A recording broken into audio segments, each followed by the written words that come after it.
চব্বিশের রাজনৈতিক পট পরিবর্তনের পর থেকেই ভারত বাংলাদেশের সম্পর্কে টানাপোড়েন চলছে। এরপর থেকেই ভারতে বাংলাদেশি সিনেমার শুটিং বিষয়ে নতুন করে ভাবতে শুরু করেছে দেশের প্রযোজনা প্রতিষ্ঠানগুলো। ভিসা জটিলতা ও নিরাপত্তা ইস্যুতে ভারতের বিভিন্ন লোকেশনে শুটিং করতে অনাগ্রহ দেখা দিয়েছে বাংলাদেশের শিল্পীদের মধ্যেও। আগামী রোজার ঈদে মুক্তির তালিকায় থাকা একাধিক বাংলাদেশি সিনেমার শুটিং ভারতে হওয়ার কথা ছিল।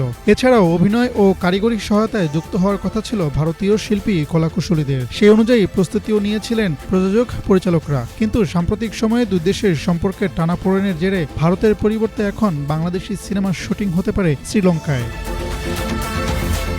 দেশের শীর্ষস্থানীয় এক গণমাধ্যমে প্রকাশিত খবরে বলা হচ্ছে, আগামী ঈদে মুক্তির অপেক্ষায় থাকা রাক্ষস সিনেমার কিছু অংশের শুটিং হওয়ার কথা ছিল ভারতে। সিনেমাটিতে মুখ্য ভূমিকায় অভিনয় করছেন সিয়াম আহমেদ, আর এটি পরিচালনা করছেন মেহেদী হাসান হৃদয়। জানা যায়, রবিবার ভারতের বদলে ২৮ সদস্যের একটি ইউনিট নিয়ে শ্রীলঙ্কার উদ্দেশ্যে রওনা হয়েছে রাক্ষস সিনেমার টিম। তবে এই সিনেমায় নায়িকা ও খলনায়কের ভূমিকায় থাকছে ভারতীয় অভিনয় শিল্পী।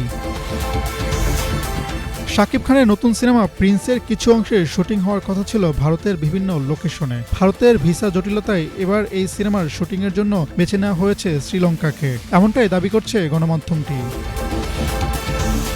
প্রিন্স সিনেমায় শাকিব খানের বিপরীতে থাকছেন ৩ জন নায়িকা। তাদের মধ্যে কলকাতার অভিনেত্রী জ্যোতির্ময়ী কুণ্ডু এবং ঢাকার তাসনিয়া ফারিনের কথা শোনা যাচ্ছে। তৃতীয় নায়িকা ঢাকার হলে তার নাম এখনো প্রকাশ্যে আসেনি, তবে শোনা যাচ্ছে সাবিলা নূরের নাম।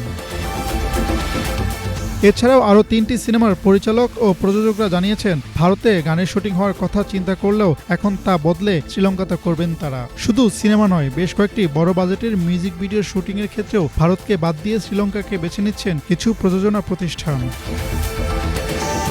হাসনাত জুবায়ের, বিনোদন ডেস্ক, বাংলাভিশন।